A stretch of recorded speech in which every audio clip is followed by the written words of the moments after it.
This episode of the podcast is brought to you by Way Too Much Pink Whitney. My name is ArrowV1.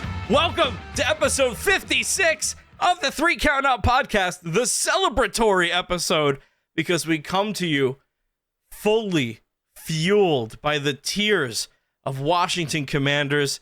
The Eagles have made things right. We are on our way to the Super Bowl, and apparently there's a Royal Rumble this weekend. News to me. This week, I'm joined by two dudes that got to learn the words to Fly, Eagles, Fly. Remember, it's fight, fight, fight in the second verse. Fly, Eagles, Fly in the first. Don't get them fucked up. Oh, yeah. I remember how to spell Eagles, E-S-G-L-E-S. Oh, right? Just like That's our mayor. Spell it. Yeah. I could be mayor of Philly. I'm Mike, and I kind of expected this the whole season. But hey, that's fine. All right, Commies fans, huddle up. All right, here we go. We got jet sweep, right wing, X drag, Y in, Z curl, Cancun on 3. Ready, break. My name's Jackal. I'm a petty bitch. Also, hi, hello, listeners. Not drunk this episode. No, that is fully me this episode. Buckle up, because I'm the one that's usually in charge. We may have switched roles this week, but I don't often share a lot of personal things about myself on this, but I'm a real petty bitch. I am a very petty bitch, and watching.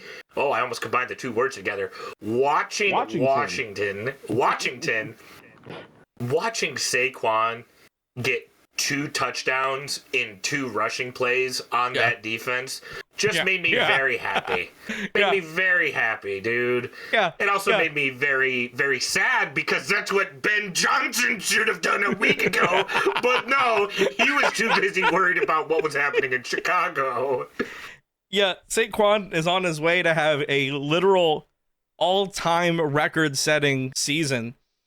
He has 2,447 rushing yards during the regular and postseason, which puts him only 30 yards shy of breaking the all-time record set by Terrell Davis in 98. So we are looking at the best running back of all time. And not a lot of people that enjoy football will really give people credit where credit is due, because as much as this is Saquon's award, because he is the one technically doing the running, yes, you also got to give major kudos to your offensive line, because that award for Saquon is just as much their award as well, because he wouldn't be able to run like that if he didn't have that line, i.e., look at his whole professional career with the New York Giants. Yeah. When he was literally the whole offense. When he was literally the whole offense with no line. That's how important your fucking offensive line is, people. Yeah. I think, if anything else, this just shows how much of a problem the Giants truly have. And it makes me so fucking happy. Oh my God. That organization is going to be in shambles, and no amount of draft picks are and then we're going to party its death in the streets of Philly. We're going to Broad Street. We're taking back the Hard Rock. I don't care. Fuck yeah, them. that one Commanders fan was really proud that they were able to take over the Philadelphia Hard Rock Cafe. Yeah, really, dude. If you wanted to make more of an impact, you go to an IHOP and you take that over. You take over an IHOP in Philly. That's fucking war. Okay, maybe a Waffle House. That's listen, like my world famous 1,000 view TikTok said, the Rocky curse lives. They did it to themselves. They think they're all fucking smart, throwing Commanders and Redskins gear over the Rocky statue. Fuck off. Get out of here. That's the one good thing that we have in Philly, and they decided to deface that. So they earned every single bit of ass whooping they got. And for those viewers at home, like wrestling fans who don't know what that is, Arrow, could you tell us a little bit more about the Rocky curse? So every single time an opposing team has come and thrown their gear over a It's a statue of Rocky. It's the Rocky statue at the Philadelphia Art Museum steps. Anytime somebody throws their gear over that, they get fucking massacred. Ooh, and multiple people have done it in the past. The commies, the Vikings. Yeah, the commies have done it before. I guess they didn't learn. Multiple times. I think everybody in the NFC East has probably done it at one point or another. Oh, yeah. I can't wait till it comes out where they're like, yeah, no, it was just Philadelphia doing it to hype up our team. Like, don't say anything. You're not supposed to tell them. Oh, shut the fuck up. It's How else literally... can we say horrible things to people and get away with it? We have to be the victim first. It's literally Era's job tonight to go to the Rocky statue and put a Taylor Swift t-shirt over Rocky tonight. Hey, listen. Taylor Swift is an Eagles fan, okay? She grew up in West Reading, Pennsylvania, an hour and a half from Philadelphia. Their dad has a fucking box at the Eagles games. They're season ticket holders. There's pictures of Taylor Swift wearing Eagles merch. She's an Eagles fan. The only fucking Kelsey that matters is Jason Kelsey. Travis Kelsey, go fuck yourself. Damn. Said it with authority. Said it with his whole ass chest. Fuck you, Uncle Travie. And your goddamn Shake It Off albums. Travis should go back to being a quarterback. Travis should go back to hosting game shows that nobody watches. Even better. As those who don't know, we are talking about the upcoming Super Bowl. What is it? Super Bowl 48 matchup? 49? 48? Where the Philadelphia Eagles will be taking on the Kansas City Taylor Swifts, because the Eagles knocked off the commies, and Kansas City, for the fourth straight time in a row, have beaten the Buffalo Bills in the playoffs yet again. There's a lot to say about that one, but I want to wrap up with the Eagles first, because Mike, you go first. I gotta wet my whistle. I just love that the Eagles literally watched last week and went, man, the Lions ran the ball real good. Let's just do that. We have Saquon. And they just did exactly what the Lions should have done the whole time. And just ran the ball. And then every now and then they were like, hey, you know what? Jalen Hurts has earned it. Let him chuck the ball once or twice. We're up by a couple points. But let him throw the ball. Why not? Meanwhile, Ben Johnson the week before was like, man, I don't want to be on this team any longer. Fuck it. Just Jamison Williams, pass it. He's like, I'm not a quarterback. He's like, I know. Oh, I'm aware, bud. Throw it up. I believe in you. God bless. Jeez. All I want to know. 4 yards of carry. Let's just have Goff concuss pass it. That's fine. Well, I think at some point in the game last week, y'all gave Frankie Louvu a concussion, because what was that with him jump? He said he was trying to time the jump to the snap. He was drastically off many times. The only thing he did timing wise was he timed the perfect birthday gift to Saquon Barkley and Cooper DeJean, because both of them have birthdays on the Super Bowl. Jackie Robinson and Saquon Barkley were born on the same day? That's fucking awesome, dude. But no, yeah, Frankie Louvu, I'm good with him. I'm not gonna defend him in any way, shape, or form. No, you can't. He's stupid. The man that shoved Jared Goff's brain back up inside his skull. Mm-hmm. So I think he deserves all the negative press coming his way. And actually, well, no, sorry, I could say one positive thing about Frankie Louvu is that he was very close to showing the whole entire world an NFL rule that nobody knew existed. That's true. Honestly, not that one touchdown would have made a difference at that point. No, God, no, not at all. But you just got penalized so much right on the goal line. The refs are like, hey, bud, dickhead, if you do that again, we're just going to give him the touchdown. Like, you can't just keep getting penalties, man. That's not what this is all about, dude. I forget what the actual word of it was called, but essentially if he got a couple more penalties, the refs were just going to give the Eagles the touchdown off of, like, merit alone. Yeah, I forget what it's called, but it's basically like if you piss the refs off enough, they can just be like, no, fuck you, 6 points the other guy. The whole thing is like, I mean, yeah, you're technically stopping a touchdown. What are you gonna do? Have the game go on for another 6 hours? Like, no. Yeah, Eventually, right. we're Like just you gonna got to call it do a something at touchdown. some point. You can't lose any more yards, and you're just trying to stop a touchdown this way because you can't stop them normally. So now they get a touchdown because you're an asshole. God bless. Amen. Mm-hmm. Anyone who bitches about the tush push can. I'm sorry, man. It's just a play. It's just there. We just do it better than everybody else. Like everyone's tried dumb shit to try to get through this fucking tush push, and it's just not gonna happen. You just need to be stronger. That's how you beat it. Good luck. We have fucking freaks of nature. The team is built that way for a reason. It works for a reason. But like, this is what's going on. You don't need to be fucking diving over people. Not like that would have done much of anything anyways. Yeah, no, what were they gonna do? Fucking spear Jalen Hurts? What was the plan?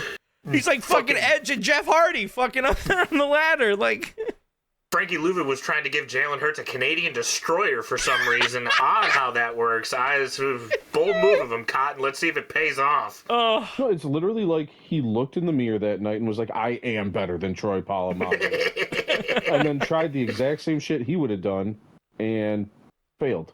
Turns out it did not work. But, man, the Eagles were just unstoppable on the ground. After taking notes from the three plays that Jahmyr Gibbs ran the ball, and another team that was taking notes on the Eagles was, here, let me check my notes, the Dallas Cowboys. Because a fun fact for you football listeners and Era, you might want to just you might want to cheers yourself to this one, because even I think this is fucking hilarious. Go for it.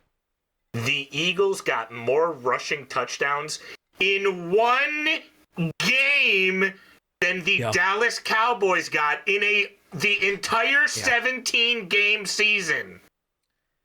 I follow a guy on TikTok that sits in the nosebleeds of Lincoln Financial Field, and every touchdown he records the pyro, and he posts the pyro to his TikTok. That's what he does. Ooh, nice.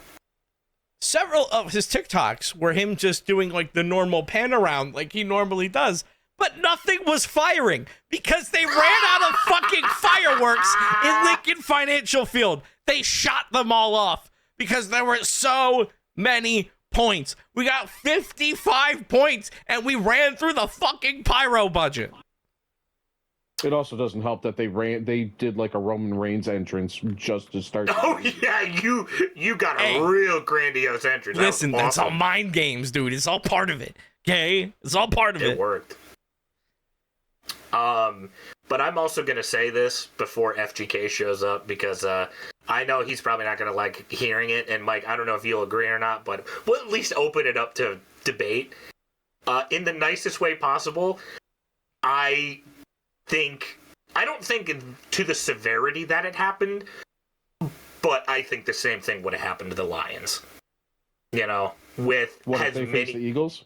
Yeah, with as many people as we had injured on absolutely. defense, especially our defensive line.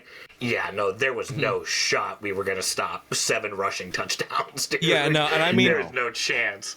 7 rushing touchdowns aside, you got to realize that there were, our defense was fucking firing off at all levels. Like that. Yeah. That's what we've needed all year. That's what we've been capable of. We haven't been able to do that every game. So seeing that yesterday, that made me feel real fucking good. And if we can play like that in the Super Bowl, we're the Super Bowl champs. We got this shit.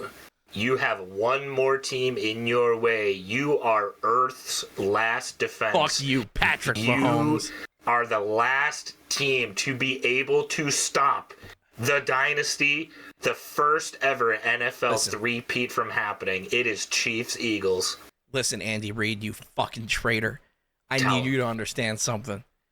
You held us back for so many years. Nick Sirianni has one of the top winning percentages in the entirety of the NFL with the Eagles. And that's because we are the best damn team out there. We have the best running back in the league. We have one of the best quarterbacks in the league. We have fucking rookies up and coming. We have one of the best corners in the league. We have one of the best safeties in the league. We have one of the best linebackers in the league. We are the best defensive line in the league. Fucking step up. You got to beat the champs. We're going to be the champs. We're going to take this shit. We're going to take it home. I'm so fucking excited. And if we don't win, I'm going to fucking blow my brains out. Oh, boy. Oh, boy. I'm ready to run through a brick wall. I think Philly needs to get you out there for an assistant coach, dude. Jesus, that was motivational. Big Dom, hit me up. Give me field passes. I'll be there. Hit my line. Let's go. Have your people call my people. Andy Reid and Patrick Mahomes yet again, to the surprise, apparently the surprise of a lot of people. Not me, because I was technically the only one that predicted this correctly. Andy Reid and Patrick Mahomes knock off Josh Allen and Sean McDermott in the playoffs for the fourth time in a row. I didn't want it to happen, but of course it was going to happen. Of course it was going to happen. It's like, come on, please. Of course it was going to happen. And everybody's getting their hopes worked up. They're like, oh my God, no, this year it's going to be different. I swear. Really? You're sure about that one? Josh Allen has really progressed as a quarterback this year. How? I mean, he has. He's played better. He played better this year than he has any year.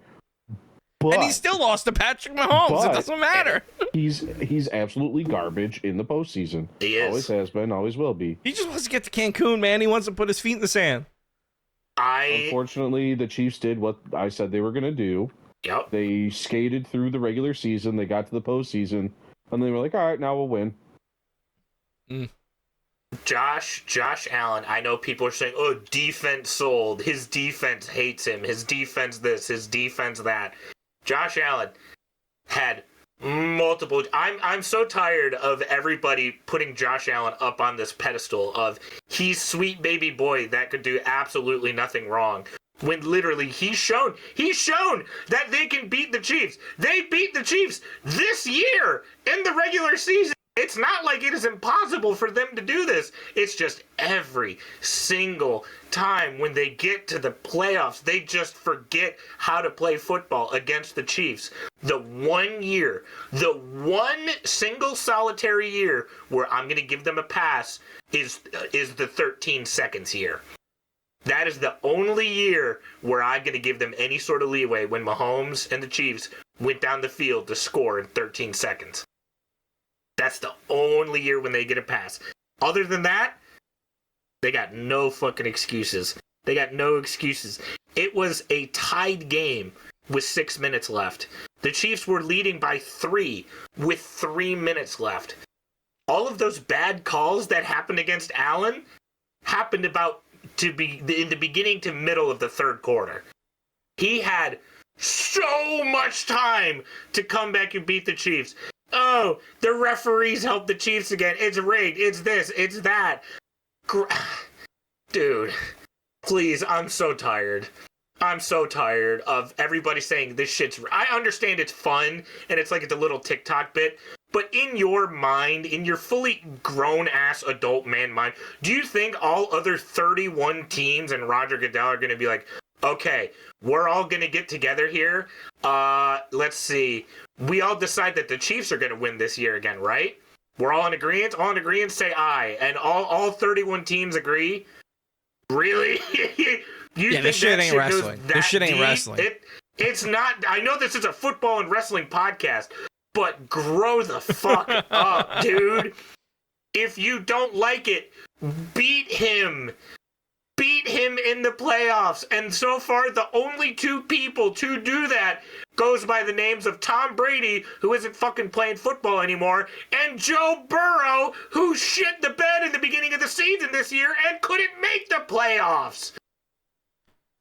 I'm so sick of the Bills, dude. I'm so sick of it. Joey B didn't shit the bed at the beginning of this year. The whole team did. The entirety. The entirety of the Bengals shit the bed this year. Yeah, that team was just a literal pile of butt cheeks for most of the season. Then all of a sudden, Joe Burrow's like, fine, do I have to score 57 points? I will. the textbook definition of insanity is doing the same thing over and over and over again and expecting a different result to happen. I'll also say, what the fuck are we doing? What are we doing, Buffalo? I'll also say that in terms of like, you know, when you want to beat Kansas City, you have to beat the refs. I'm sure Fire Guy Kyle would disagree, but I feel like that game was called pretty damn well for a Chiefs game. There's not really much that I can think of anyway the day after that sticks out. That's it. It's just the fourth down and the catch. Yeah, there were a few calls where, you know, even it's bad when announcers see it and call it out. But I mean, other than that, like there were about 3 of them instead of, you know, games where it's like, okay, every call. Yeah. Yeah. Oh, yeah. No, I will admit it has been much worse in the past, but this year it was a lot closer than it has been, and I genuinely don't think the refs played that much of a difference. If I'm being very transparent. No. The most biased thing about a Chiefs game right now is the fucking commentary. Yeah, I hope to God that we don't get it. The Super Bowl does not have Tony Romo or Chris Collinsworth on commentary. If it has them both, we're going to literally listen to people finish in real time. I want Tom Brady to call the Super Bowl. That'd be hot. I'd listen to that one. I want Tom Brady to call the Super Bowl. Either that or, and normally I don't like him, but if we can get unhinged, uncensored Troy Aikman and Joe Buck. Ooh. Oh, yeah. Yes. I mean, especially after the way they called that Texans game, I kind of agree. Well, exactly. Like, normally I'm one of the guys that's like, I don't really want to hear Joe Buck, you know, breathe. But after that, I was like, well, maybe. Listen, if you make it entertaining, I'll watch it. Exactly. Last year I watched the Nickelodeon Super Bowl, so I mean, you know, anything should be a upgrade from that. I forgot. The last time I saw the Nickelodeon Bowl is when they kidnapped Jim Harbaugh. Yeah, dude. Hey, you got Dirty Bubble got him. This year, it's going to be rough for Lions fans. I know the whole bit going around right now is, I'm not watching. It's the Super Bowl. I'm going to watch. Like, yeah, anybody that says you're not watching, just get over it. Get over it. It's a football game. You'll get it next year. Like, go on. I'm making the content for those people so I can get my numbers up on social media. I can be like, yeah, you do want to like my post. Mm-hmm. Oh, I agree. Engage with me. It is rigged. But the commercials are going to suck. The Puppy Bowl is going to be cool. The Nickelodeon version is going to be awesome. Yeah, the Puppy Bowl is always adorable. I hope that the one thing that is going to stop Mahomes this year is the one thing that he has yet to go up against. And that's an elite running back. Because when they played the Ravens, they didn't fucking run Derrick Henry at all. They didn't run him in the slightest. So hopefully him going up against an elite quarterback in the elite running back, there we go, in the Super Bowl is going to be the thing that stops him. But since that is 2 weeks away, I think that'll be something that we can go a little more in depth on next episode. One more thing. I want to say that while the city of Philadelphia has been partying, the Eagles have definitely, like in all of their press conferences and everything, they have definitely made it clear that they are not celebrating until after they win a Super Bowl. So I think we are going to see the exact same Eagles team on February 9th. I am excited. Good, very good. That makes me very, very happy to hear. Newly fledged. I'm also Eagles 4 fan. shots deep. Oh yeah, Make it 5, baby. That's I'll what be honest, I think, and maybe I'm wrong, but it feels like Saquon has changed the attitude of the Eagles. Absolutely. It seems 100%. It seems like the person he is what has become of the Eagles, and I like that because that man is just a good dude that just wants to play football. And I think it's reflected in the way everybody acts now. They're just like, no, man, we're just here to whoop ass and play football. That's it. Yeah, that attitude I'll is take infectious. It's because he's not a shit talker by any means. He's just like, no, I'm going to be better than everybody else. No, yeah, he's a dad. Like, Yeah. he just runs the fucking ball and he goes home to his fucking wife and kids, which is probably what he's wanted to do this whole time. In New York, it's like, no, you have to run. You have to do everything. You got to clean up the locker room after we're done. You got to wipe down the toilets once we're done using them. You got to do everything, Mr. Saquon. What's that? You're not happy here anymore? Golly gee, I wonder why that is. yeah. Well, and it was a prime example when who the hell was the backup? The backup Giants running back? No, the backup running back yesterday who ended up like just breaking off 2 huge runs, and the first person to celebrate with him was Saquon. Will Shipley. Yeah, Will Shipley he got his first ever career touchdown at the end of the NFC Championship game. And made it look effortless, which is insane. And as far as Saquon's character goes, I'll say, as somebody who worked around Penn State football during the Saquon years, I met Saquon. That is how he is. He's just that person. It's not a character. It's not a bit. He's just that nice of a guy. It's really awesome. Fucking hard to believe that. And apparently that spread to fucking Jordan Mailata, who is getting some sort of Man of the Year award for fucking... the Walter Payton! Yeah, so, you know... Oh, did he get picked for it? Or is he still just a nominee? I think he's probably Philly's finalist, because I don't think they'll announce it the same time as the MVP I think they're doing the Super Bowl, right? It should be actually either when the episode comes out, it's either going to be tonight or tomorrow, because I do believe it is Pro Bowl weekend. Ooh. Yeah. So we'll see, but I think he's our nominee. I remember seeing his name attached to a tweet. Forgive me, I'm a little drunk at this point. But yeah, no, I mean, like that's an infectious personality. Like it's gone through the entire organization, and it's great to see from a team that, like, it used to be, oh, well, you know, we're Eagles fans. We're not going to get to the Super Bowl, but we're going to get close, you know? And now it's like, no, we can get there. Like, this is the second time in 3 years we can get there. Like, it just feels good, man. Another thing, similar to the Walter Payton Man of the Year award, is we have a lot of awards coming up. Like the most valuable player, like the offensive player of the year, like the defensive player of the year, like the rookie of the year. Since I couldn't be fucking bothered to pick the Pro Bowl winner, mainly because it'll just make me sad watching it, seeing all the Lions fucking players there, goddammit. Instead, them just playing fucking flag football. Yeah, flag football. It's not even fucking tackle anymore. It's flag football. Gross. We'll do a little quick rundown before we jump ship on over to everything happened in the world of WWE. Let's start off with the hot and heavy one first. Gentlemen, who do we think is going to be the MVP of the season this year? The nominees are Josh Allen, Buffalo, Saquon Barkley, Philadelphia, Joe Burrow, Cincinnati, Jared Goff, Detroit, and Lamar Jackson, Baltimore. I'm going to go first because I don't want to feel like I'm piggybacking on Era here. If Baltimore or Buffalo would have made it, I would have said probably easily Lamar or Josh.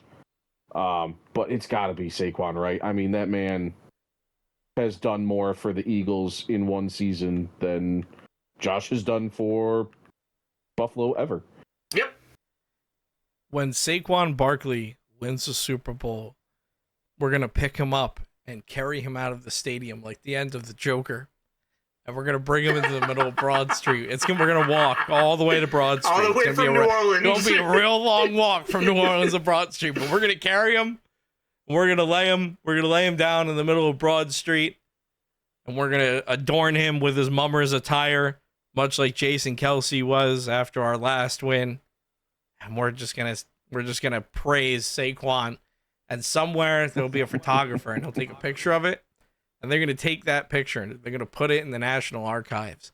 And when all of humanity has fallen and there's nothing left, millions and millions of years from now, when ancient spacefarers come and check out our planet and they're going through our archives, they'll see a picture of us, of Philadelphia, worshiping Saquon, and at his feet, I'll be right there. Give me Saquon. That was goddamn beautiful. It was. Thank you. Thank you. However, I do think you're wrong, because this is the old whites we're talking about here, the old whites of the NFL, and unfortunately, he's also the best running back in the league. This is the old of whites we're talking about. There's nobody's better than him. It's a fact. Look at the stats. He's 30 yards away from breaking an all-time record. What do you mean he's not the MVP? I can tell you exactly what's going to happen here. The MVP is historically a quarterback award. No! Oh, yeah. No, it's not going to Patrick Mahomes. Oh, he's not even nominated. They'll find a way. I don't think Jared Goff's going to get it either. God damn it, which sucks. Joe Burrow sure shit not going to get it. If Saquon doesn't get it, Jared Goff better. It's going to be Josh Allen receiving the MVP award for everything that he's done again. For what? Losing to Patrick Mahomes. Oh, big time. Josh Allen is the same thing. He's the regular season MVP year in and year out, and he always just forgets how to play football when it fucking matters. If you're a Bills fan, do you look at Josh Allen and call him the problem? Oh, no, they won't. They put him on a pedestal. But he's lost. It's the same fucking thing. It's the same fucking thing year after year. Oh, yeah, we get it. They don't, because we're not in Buffalo. Do you think it makes him more of the MVP for getting Patrick Mahomes to the Super Bowl? Ooh, maybe that's why they're going to give him the MVP. Is like, he did it again. He got Taylor Swift back to the Super Bowl. Here you go, Mr. Josh. Here's the thing that's going to collect dust on your shelf that you don't fucking care about. If they don't give the MVP award to Saquon, then it's actually scripted. I tell you what, that thing I posted in the group chat, if that happens, if that person just called it right down the middle, I will legitimately shit my pants. Well, you're already going to shit your pants, and then you had a thing where you're going to shit my pants.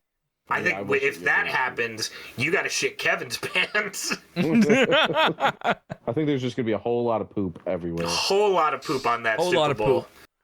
But, I mean, call it the Pooper Bowl. It sounds too unnecessarily real, right? Yeah, that is something that could happen.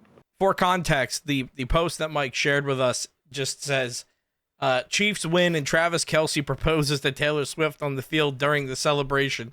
Shortly after, Kelce announces his retirement. Yep. Travis is getting old. Dude's been in the league for a fucking minute. Yeah, I mean, his brother's retired. We'll just go segue right into the bit that I was talking about, which is the Offensive Player of the Year award. And the nominees are as follows: Saquon Barkley, Philadelphia; Joe Burrow, Cincinnati; Jamar Chase, Cincinnati; Derrick Henry, Baltimore; Lamar Jackson, Baltimore. Saquon Barkley's going to be the Offensive Player of the Year. Yeah.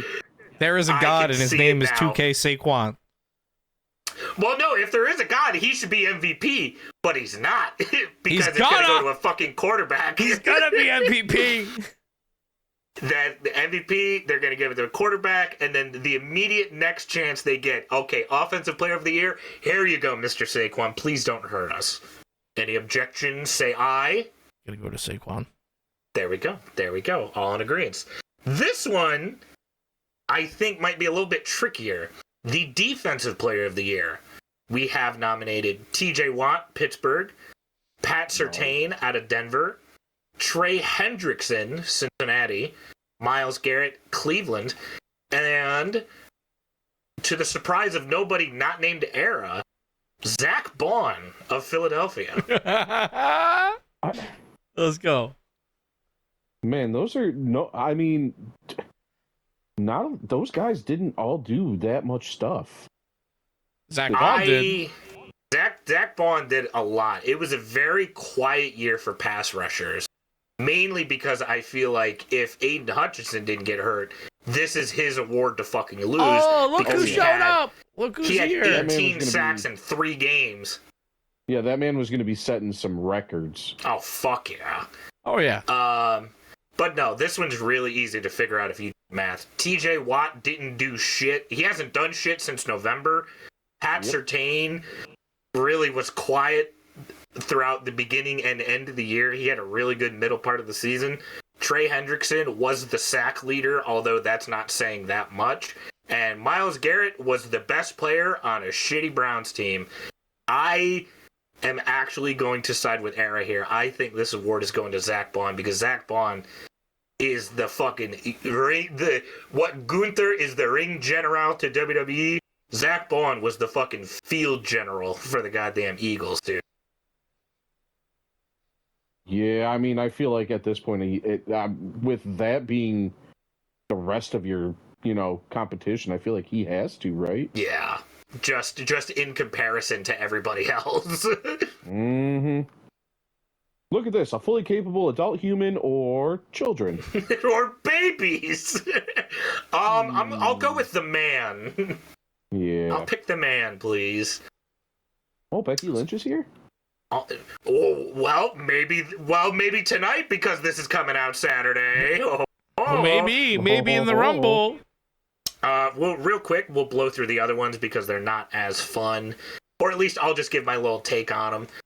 The Rookie of the Year, it's going to go to Jaden Daniels. I don't think there's any arguments there. Oh, yeah. Because it goes him, Brock Bowers. That's it. If anybody puts Bo Nix in front of Brock Bowers, you're a fucking moron. You're wrong. Yeah. On to the next. As much as I was hating on Jaden Daniels during the game, like, in reality, he's had an amazing rookie season. He almost took them to a Super Bowl, and I think you get a little award for that. I think that one's deserving. I can swallow my pride and look at what he has done outside of my Detroit Lions fandom, and I can willingly say, yes, he had a phenomenal fucking year. As much as I can't stand his guts right now. The Defensive Rookie of the Year is a little bit more interesting than the Offensive Rookie of the Year. Real quick through the names: Cooper DeJean, Philly; Braden Fisk on the Rams; Quinion Mitchell of Philly; Chop Robinson out of Miami, Penn State boy. And last but not least, the one who I presume is going to win it, Jared Verse on the Rams.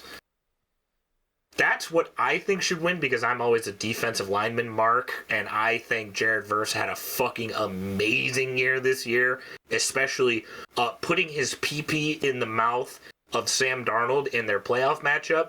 However, looking at the track record of the Defensive Rookie of the Year award, it kind of favors corners.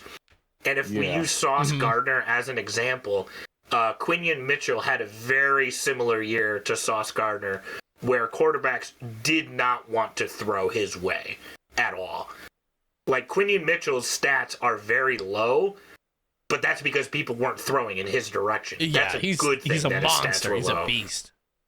So yeah, I think you're right on that one. Yeah. I think it's Jared Verse, Quinion Mitchell. Everyone else, it's like, thanks for being here. I have to disagree. I think Cooper DeJean is a fucking... I think he's what you think of when you're thinking of, like, the defensive lineman on the Eagles. Defensive back, whatever. Same. I don't fuck. Again, like 4 or 5 shots deep. I've lost track. He has that fucking stadium in the palm of his hand from the moment he comes on. Oh, he's one half of the explosive whites. And when he comes on that field, there's an explosion in everyone's pants because everyone comes out to the Coop chants. And every single time there's a punt return, you hear Coop. And every single time there's a big defensive player, Coop. That is the Philly fans, we only know how to yell Coop at this point. That motherfucker is he is our defense. And I definitely think that he can walk away with some here. Well, there we go. We got that one. And the last one that's really... Well, not really. We got two more. It'll be quick. AP Comeback Player of the Year. Joe Burrow, Sam Darnold, J.K. Dobbins, Christian Gonzalez, and DeMar Hamlin. I know they're gonna pick Joe Burrow. All right, I think we can all agree that's who they're gonna pick. Newsflash to the people that are gonna fucking pick: he's good every year. Now, Sam Darnold choked in the playoffs because Sam Darnold, but he should get this because he actually did have a comeback year. Yeah. Joe Burrow was just Joe Burrow again, and then we call it a comeback year because apparently people don't know what that means. Tore his fucking ACL the year before. Yeah. No, you're 100% correct. Like, as much as I hate the Vikings and everything, I cannot deny that Sam Darnold was a fucking bum before the Minnesota season, and doing what he did with Kevin O'Connell, absolutely Sam Darnold should get this award 100%. Yeah. By far. Last one that we'll give note to. This one makes me a little happy because I have a gut feeling what's going to happen here. The Coach of the Year award. Starting up first, Mr. Bundleruski, then Dan Quinn, Sean Payton out of Denver, Kevin O'Connell in Minnesota, and Dan Campbell in Detroit. I understand that Dan Quinn got Washington to the NFC Championship game, but I hope that the AP voters realize that I don't think they got there because of the coaching.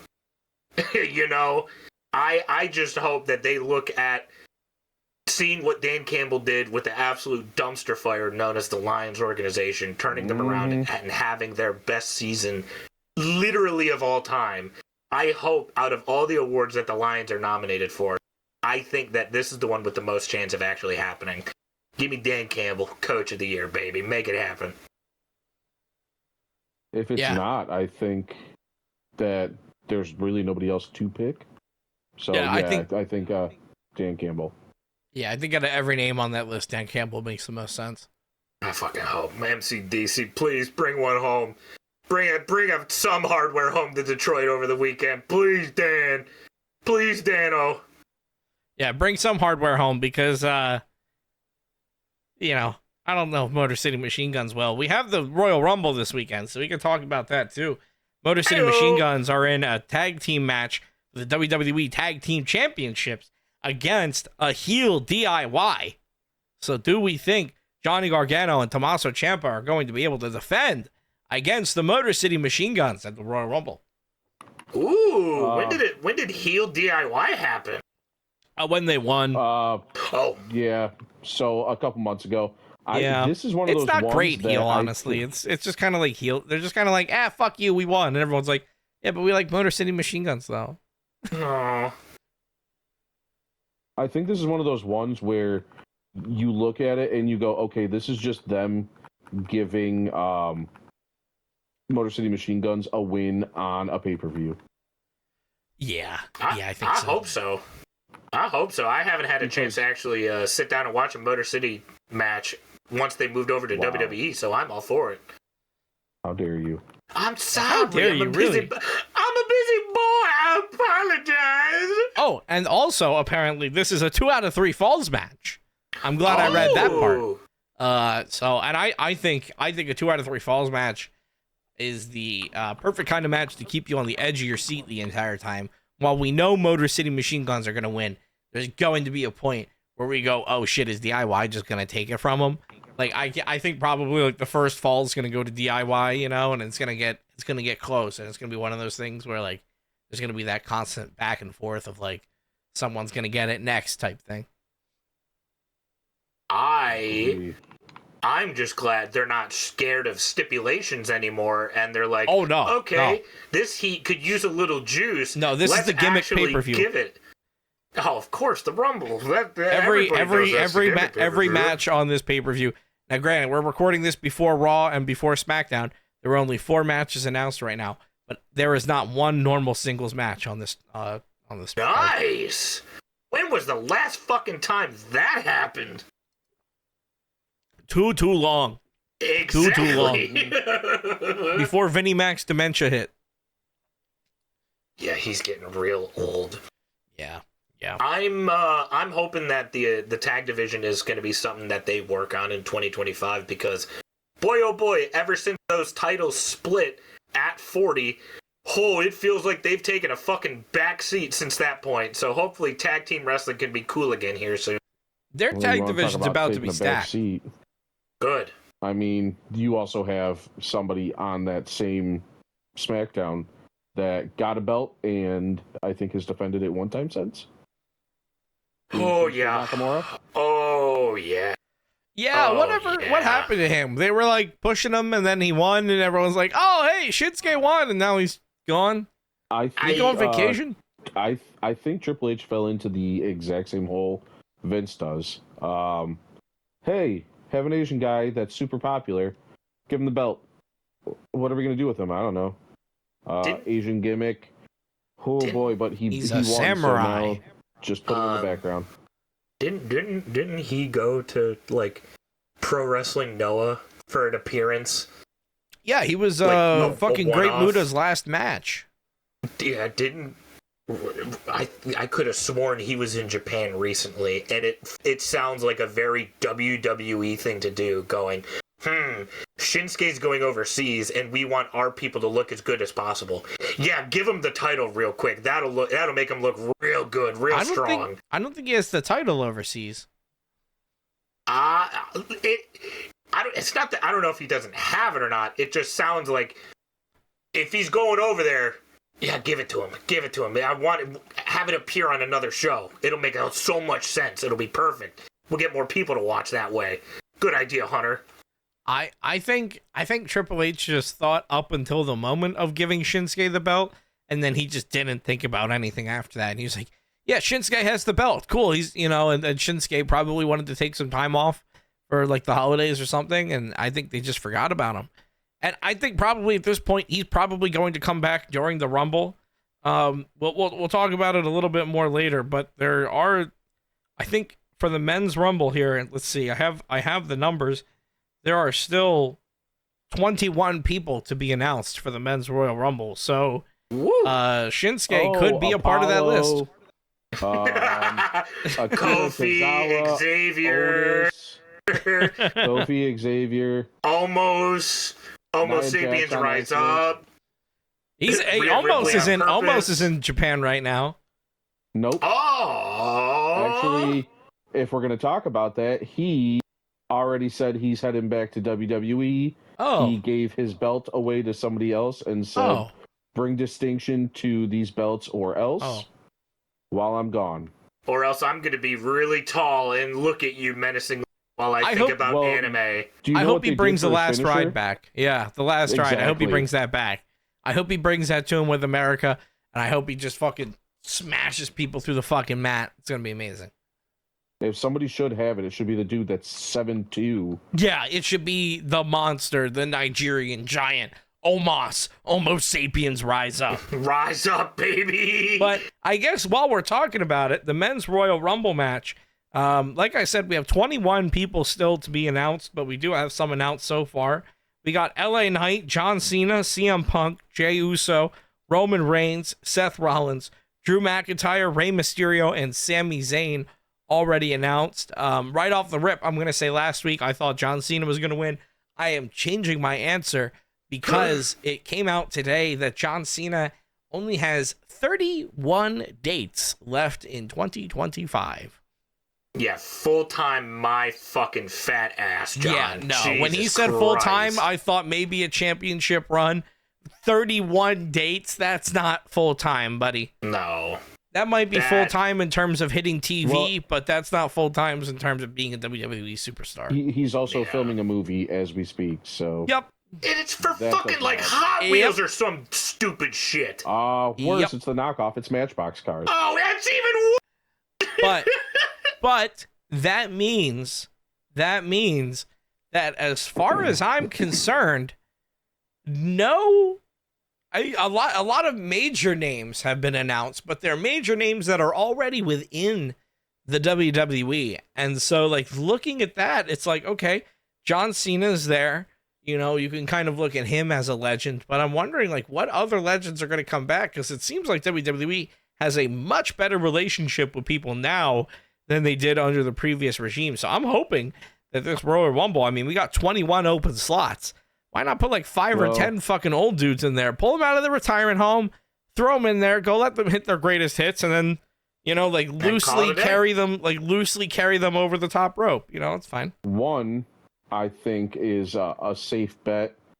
If you say his name, he'll appear. Joe Hendry. Yeah. We've said his name twice on the podcast now, Joe. You got to come on. Come on, man. You got to keep the gimmick up. You got to keep the gimmick up. Come on, Joe. Gotta hang out with us. Come on, really Joe. Cool. I'm 6 shots deep, and I can make it 7 if you're here.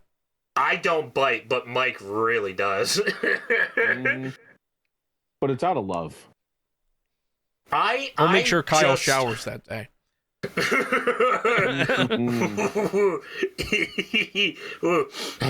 I can smell him through the microphone, the stinky bitch. Well, he's not making any attempt to save himself. He's here. He's been sitting here muted. I know sweet nothings. I've said it in the past. I don't know if it was something that we talked about or WWE themselves have outright said. I am not this. Are we going to use the legends or are we not going to use the legends? Can you have a pay-per-view without relying on your legends?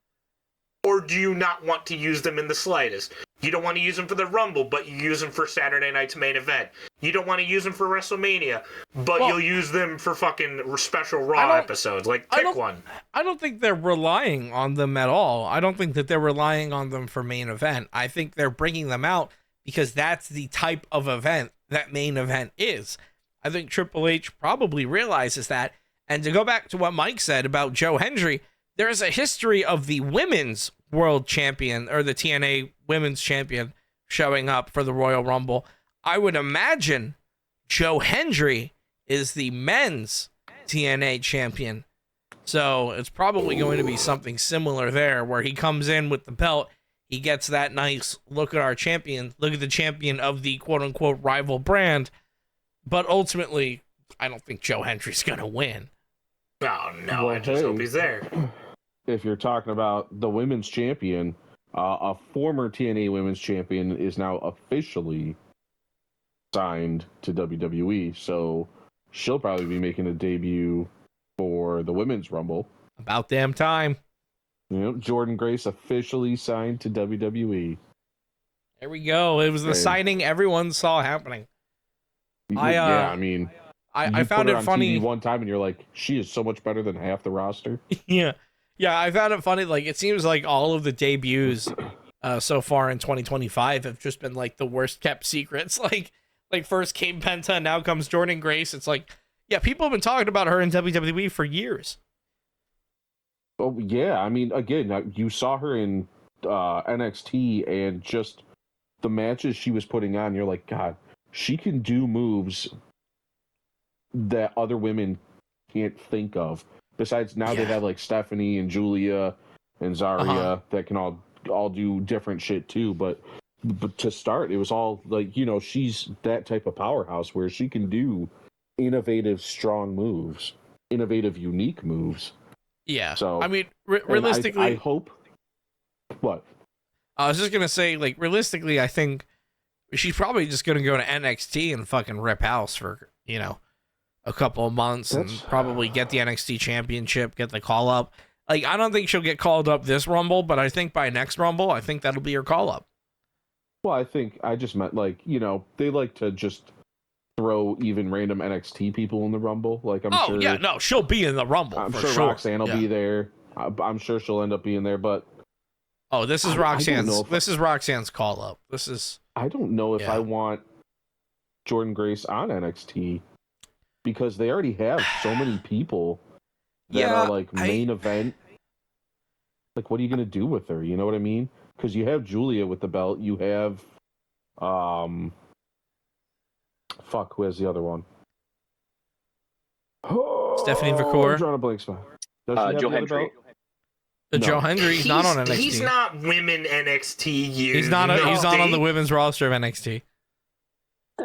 Not yet, anyways. Not yet, and maybe. Who knows? Zarya's out. Josephina Zarya's out Hendry. injured. I guess if you're gonna bring Jordan Grace in, you just have her kind of take Zarya's place. It's an Overwatch character, Mike. I don't understand why they hired Zarya and Jordan Grace back to back. The only thing I can think of is if Jordan Grace isn't going to NXT, which is I think what we're all hoping for, because then you get her on the main roster and you get matchups like Jordan Grace versus Rhea Ripley.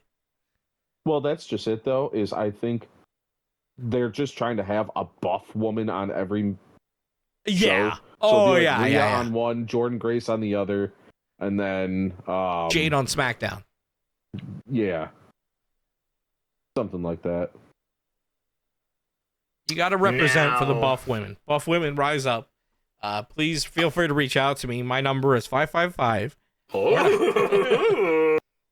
Jordan Grace, we'd love to interview you. Rhea Ripley, we'd love to interview you. Please, I'd love to take a picture. Just don't mind my perspiration, my body sweat. I know I stink a little, but I'd love to meet you. My thanks, Mike. I don't know what that was. My biggest question here is that so who is Charlotte gonna toss out last when Charlotte becomes like a 3-time Women's Rumble champion or whatever? Yeah. I don't think Charlotte's winning. We've been talking about these matches. Now that Fire Guy Kyle's here, let's dial down and let's do some picks. Let's start off. I mean, we already talked about and kind of made picks for the tag team championships. I think everybody wants Motor City Machine Guns for that one. I think. Hey, let's start with the Royal Rumble here. Men's Royal Rumble. So Kyle, I don't know if you heard, but we got LA Knight, John Cena, CM Punk, Jey Uso, Roman Reigns, Seth Rollins, Drew McIntyre, Rey Mysterio, and Sami Zayn, all confirmed, announced for the Rumble. 21 open spots left. Who are your picks, boys?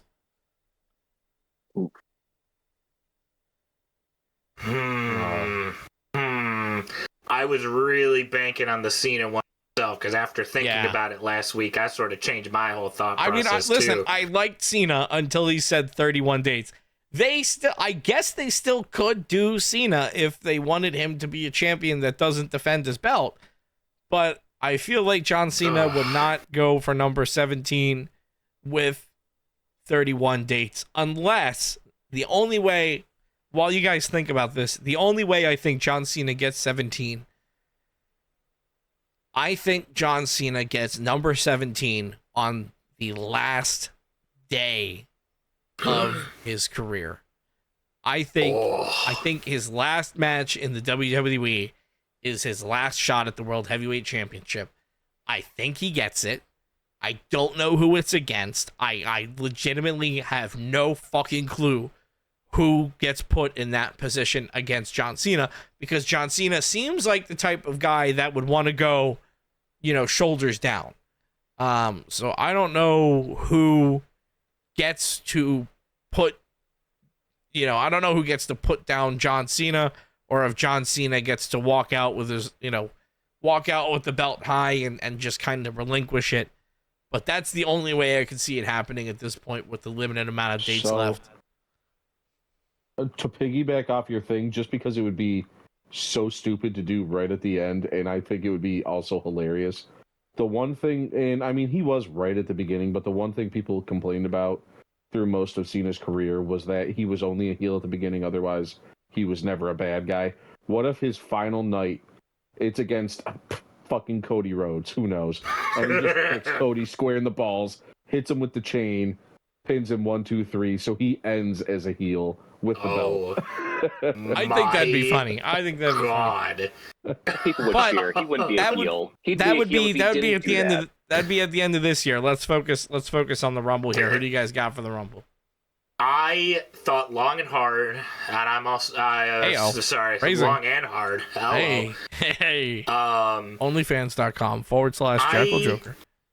I think as long as it's anyone not named Roman Reigns, I will be very happy with, because sweet baby Jesus Christ, people are complaining about a Chiefs three-peat. I would rather shit in Mike shorts if we get a third Cody Rhodes Roman Reigns WrestleMania main event. Well, that match hasn't happened yet, Mike, so unfortunately I can't claim that one. Oh. I'm very sorry.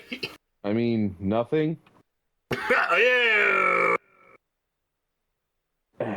I don't want Cody Roman. I think there's a man out there with the first name of Dwayne who's probably going to help out my wishes and wants there. I hope to God. But as far as the pick'em goes, I think whoever's going to fight Cody goes through the chamber. I think this winner will pick Gunther and the World Heavyweight.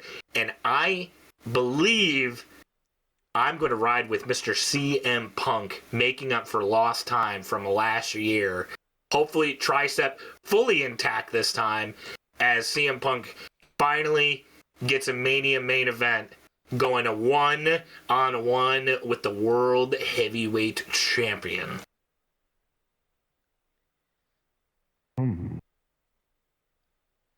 CM Punk's a good pick. Thank you. He's going to throw Hulk Hogan's dusty old ass out or whatever.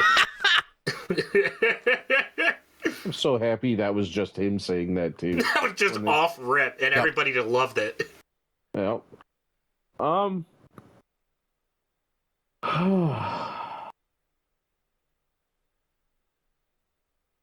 think too hard now. Yeah, well, there's a lot of options this year. I could have easily picked CM Punk too. I don't want to. Well, fuck me, I guess. Damn. It's fair. Hey, no, it's fair. You gotta respect it. You know, he's got values. No, he's a man with morals. He's a man with morals. He knows what he wants. Rumble. Like nobody should be copying off of each other when it comes to the Royal Rumble. You know what I mean?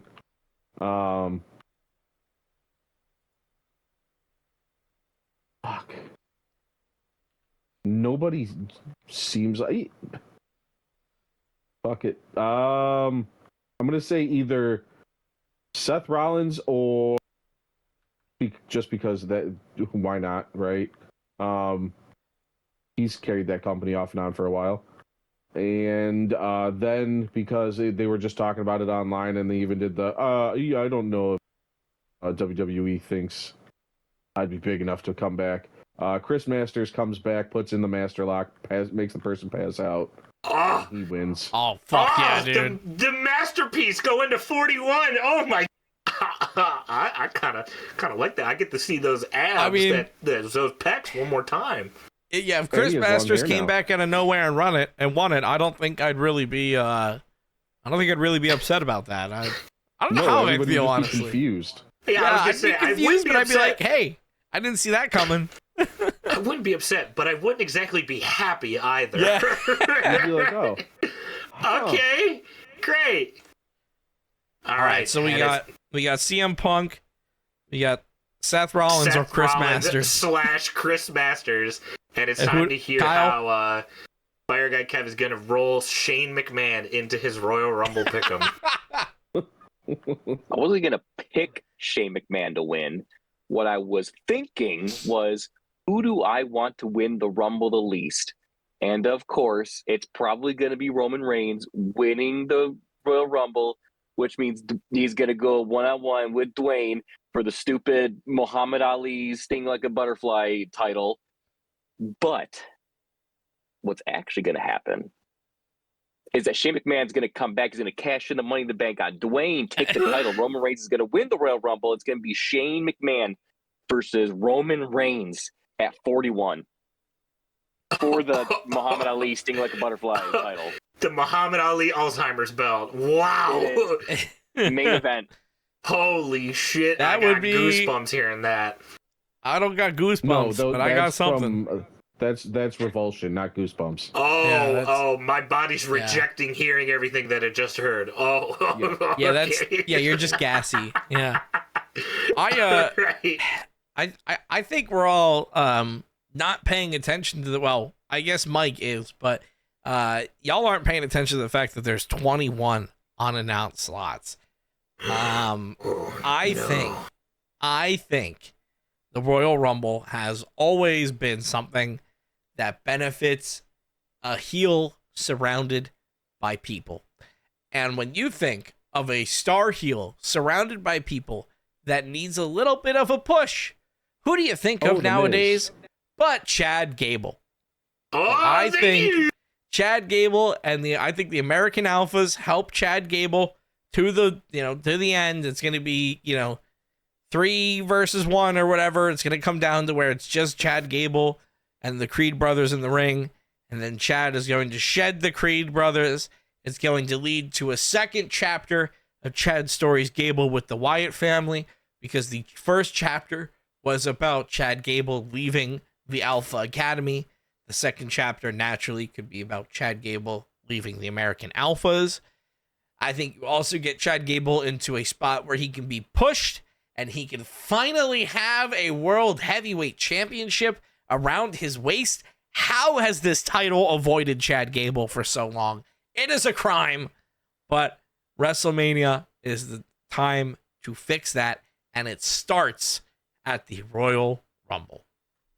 We'd finally get Gable versus Gunther, but just 1 year later.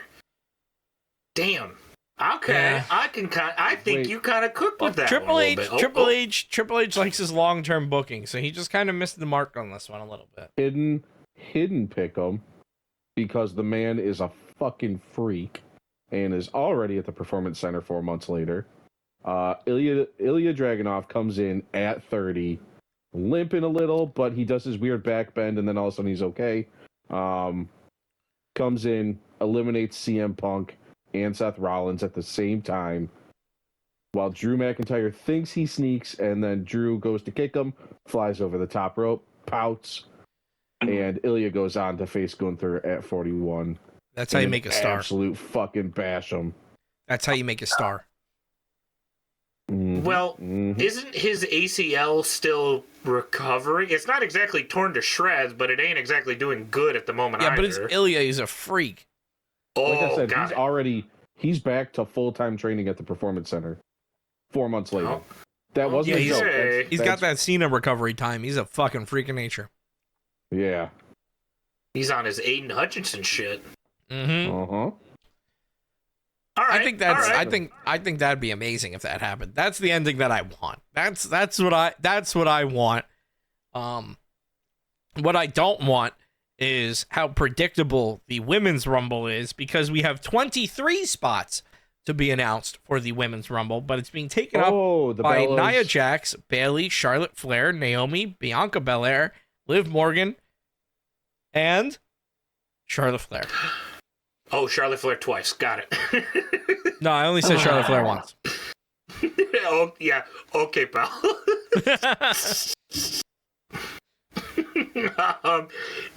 Charlotte Flair's in a Rumble, so you know how that one's gonna go. Yeah. So who doesn't have Charlotte Flair winning? Go ahead, speak your case. Me. We find out she's the one that hurt Jade Cargill. Yeah. Jade comes back, power lifts her over her head, and dumps her on her fucking nose outside the ring. Oh, and she skids it across the ring again. Yeah. I mean, I think definitely a Jade comeback, but I think Bianca's the one that attacked Jade. Unfortunately, turn, you say? Oh, yeah, that would add a little bit of juice to the nothing character that's there. So I would give her something. Give her a layer, please. My original plan, unfortunately, Tiffany Stratton foiled it. I thought it was going to be Jade squashing Nia and killing the She-Beast once and for all at this year's WrestleMania. But no, it's Tiffy time or whatever. It's Tiffy time! I think that this year, I'm actually going to stray the beaten path. I'm going to try to avoid the obvious, because I think there's a brand new signing in the WWE here that I personally would love to see have a match with Charlotte Flair at WrestleMania. Will I think she win it? I don't fucking know. I would love to see Jordan Grace, Charlotte Flair at Mania in a women's match to just have women's matches on the card because, hey, Hunter, you can have women fight each other without titles on the line. I know it's an unheard of thing, but it's not that hard to do. And hey, Jordan Grace has tons of Rumble experience. She's been in a couple of them. Going to actually stick with my OG opinion. I'm going to ride with past Jackal, even though I am wrong now. And I don't see it happening. I'm just going to stick with my truth. Give me Jade Cargill. Okay. I mean, if Charlotte Flair doesn't win, then I'll just go with my second best bet, which is obviously Stephanie McMahon comes out at number 30. She hits Jordan Grace with the $1 million title. She goes flying over, and then here he comes, money. The other guy forgot his fucking theme already. Mr. McMahon, he's back. He's walking down the title. He gives her Mr. McMahon.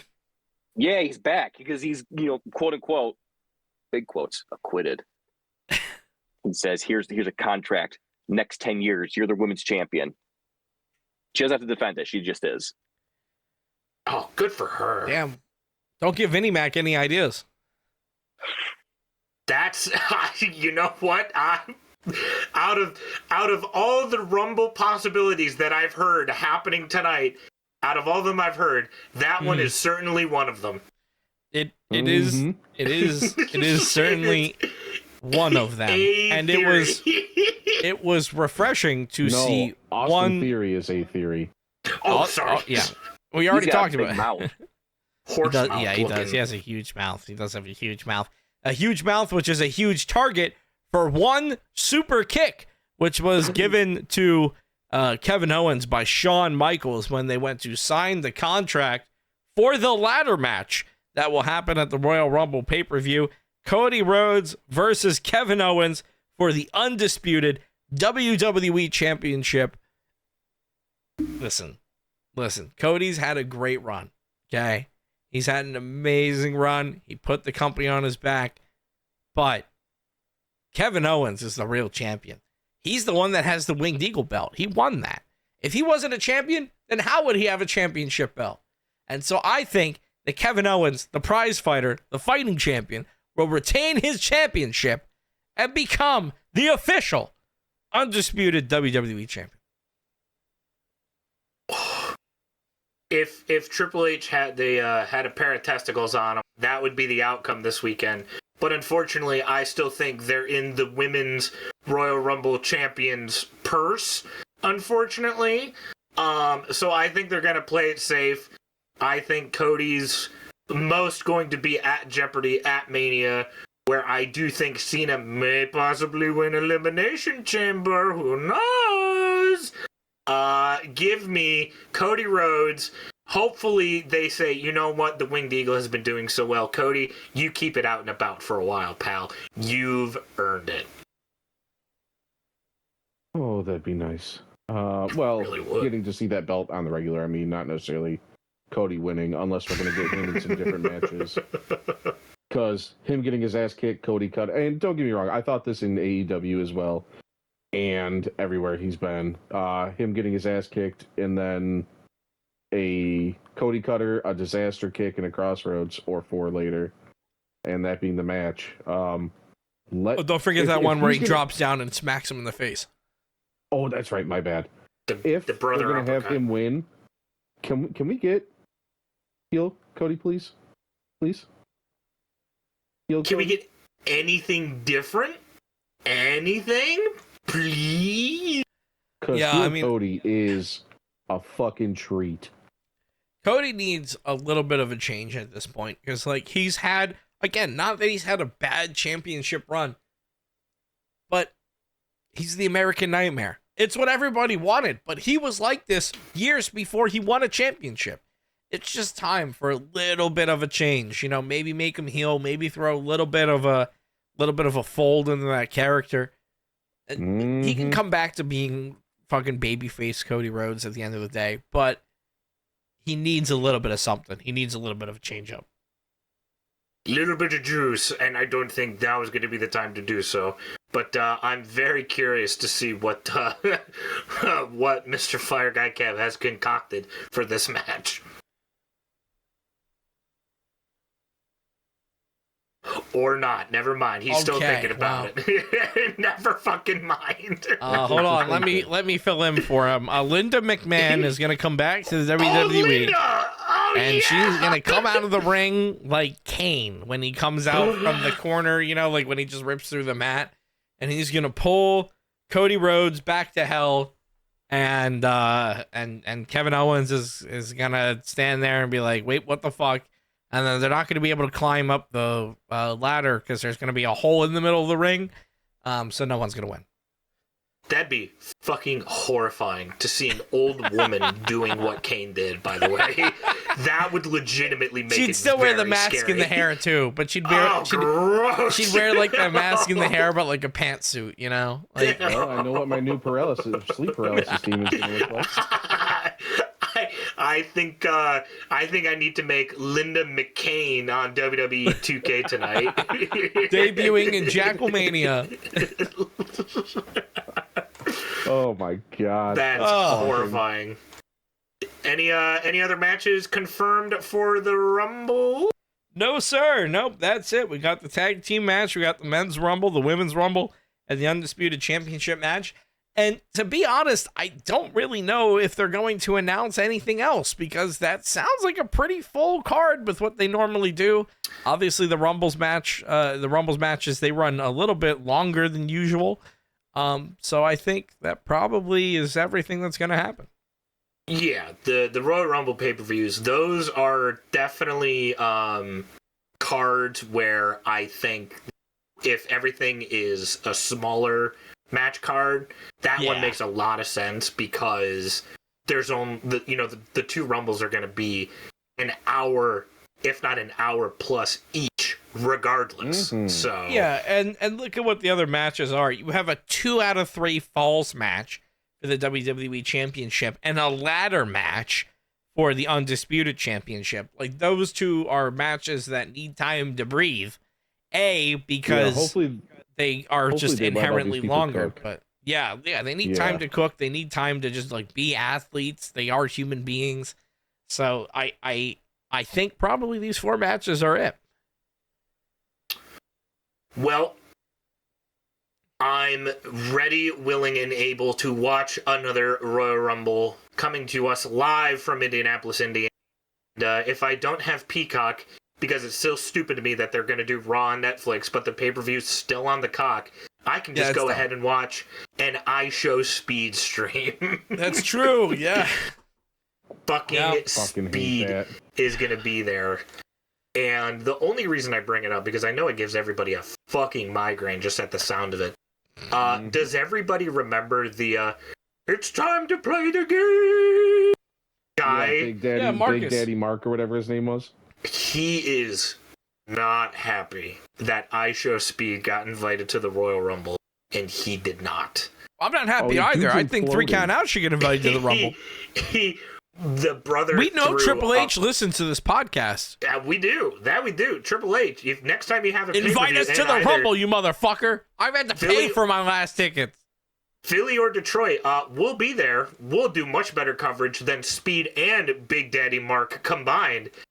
But I'll sing Time to Play the Game. That fat bastard absolutely imploded on fucking Twitter. Uh-huh. It makes no sense to me why Speed is going to the Royal Rumble and not me. Like, I hate that little shit. I think he's very obnoxious and he is. Well, he makes content for kids without saying he makes content for kids. But that fucker is very popular world fucking wide. Your first problem is that you went on pro wrestling Twitter. That's the first problem. Yeah. Oh yeah. That is definitely my first issue. Yeah. One of the worst places. Yeah, it's one of the worst places when they're like, why is Timeless Tony Storm back? Timeless Tony Storm was the best television AEW ever did. Like, of course she's back. Oh. And it even makes it even better that she was just playing a rookie role this entire time. She's a star actress. Two people in AEW that know how to act. Tony Storm, Hangman Page. That is it. Done. That's a very short list, and it stops and ends with those two. while we're talking about AEW, there have been some changes. So Malachi Black is expected back to the WWE within the next couple of months, not by the Rumble. He's still under an NDA, but in the next couple of months. And that means that the House of Black has been forced to rename. So the House of Black is now known as Cerberus or the Hounds of Hell, because Cerberus is a 3-headed Hound of Hell. So you have Buddy Matthews, Brody King, and Julia Hart. So it sounds like Malachi Black, I don't know if they're going to let him keep the name or if he's going back to Alistair, but it sounds like he's probably going to be one of the coolest fucking DLCs we get in WWE 2K25. Going to be a great Raw after Mania debut. And Kick in my finishers. What? Yeah, I want that black mask, man. What a phenomenal transition. Because, gentlemen, we are on the cusp of 2K season as the WWE 2K25 trailer will be announced tonight on Raw as multiple leaks have been shown, have been coming out. Intergender matches, buried alive matches, chain wrestling. Yeah, the wrestling nerd in me is excited for chain wrestling to come back. I'm gonna be honest. I'm real fucking happy about it. I'm real fucking happy that they're doing intergender matches. I know they haven't announced it yet. Maybe it's announced at this point, but at least at this point they haven't announced it. I really, really, really hope that for PC they just make it like super accessible to import songs. Because right now it's something that you have to use, like you have to use a loader for to do it the right way. I hope it's something where it's like I can just open up a folder and drop in MP3s. Like I don't know if you guys ever played the old games, but you used to just be able to use whatever song you wanted. Yeah, no, like that's what I want. Don't get me wrong. I acknowledge that this is a 2K game, and I acknowledge that they will fuck it up. They will find a way to fuck it up. Oh yeah. But everything I've seen online, with the exception of this open world island of relevancy bullshit, it all seems great. I love it all. And so if we get that game and the only dumb shit is that the fucking story mode is this weird open world bullshit, sure. If the wrestling is good, if they bring back Create a Finisher, I'll be happy. That's all I want. I want to do 4 fucking 360 turns and 4 fucking power bomb setups before I just hit somebody in the dick and end the match. Oh, damn it, you stole my bit. I was just going to say I wanted to hit somebody in the dick 20 times and then finger poke a doom them. Oh, dude, damn it. Dude, I had the best fucking finishers when I was 12 years old. I want them back. I'm very much in the boat of I do not want this to be a hyper-realistic wrestling simulator. No, make it arcadey. Make it a fucking arcadey wrestling game. Make for the it love fun. of God. Please. I love making abominations and just freaks of nature and things that shouldn't exist. But no, now I have to make things that look like people because that would ruin everybody else's immersion. It's going to be a hard sell for me. Like, if I do buy this year's, I think this might be like I might take off WWE 2K26 type of deal because, in my opinion at least, 2K is 100% falling into the same category as Call of Duty, where it's just sort of rinse and repeat, same stuff year after year with just bits and pieces of different things that are changed. Yeah, you know? If this is the same shit that they've been putting out year over year, then 2K has lost my trust. But if they made an effort, then I'll be happy. In which we will find out tonight because it'll get announced throughout the course of Monday night Raw, hot off the presses of Saturday night's main event. And I don't know why you people thought Jey Uso was going to fucking beat Gunther. Can we be for real right now? Yeah. I know we don't really need to talk about Saturday night's main event because fuckload of nothing happened there. Yeah, But, not a lot happened at Saturday night's main event, but yeah, there's no way in hell there was going to be any title change this close to Royal Rumble. No. I will say, if we're going to talk about that match, I do like that those two seemed like they were having almost like a Gunther Ilya match, because those two were knocking the shit out of each other. And Yeah, they were hitting appreciated hard. it. Yeah. It was one of those, I was like, damn, Jay, okay. They were hitting harder. I see you. They were hitting harder than Jacob Fatu versus Braun Strowman, which which was hit a very referee hard. stoppage. Yeah, well, that was just an attempted murder. That's all that was. I don't know if that was much of a wrestling match, per se. I will admit, with the Jacob Fatu match, that's not how I wanted to see that end.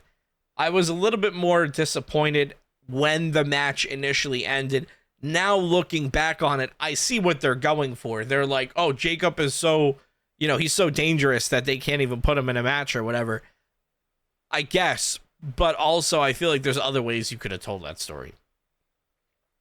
Like, you could have attacked him before the match even started and just have it been murder live on national television. Or you have Jacob Fatu pin Braun Strowman clean in the middle of the ring. That's how that should have gone, but that's not how that went. The way it seems, they're trying to do, because Bronson is injured, it seems like they're trying to do that exact same storyline again, using the exact same person, where they're like, look, he was able to just come in and take him out immediately, and then Braun's going to be like, yeah, but you didn't kill me, and then they're going to eventually have a match that, then Jacob is the big guy that can do flips, just like Bronson Reed. Yeah. And I would like to personally congratulate Braun Strowman for getting promoted in WWE. A little round of applause, because he has now filled the shoes of the Big Show, and he has a job for the rest of his life now, because all he is going to be there for is to make other people look good, destroying him due to the size of Braun Strowman, and that's fucking it. He has a job for the rest of his life, making millions of dollars. So can you really blame him?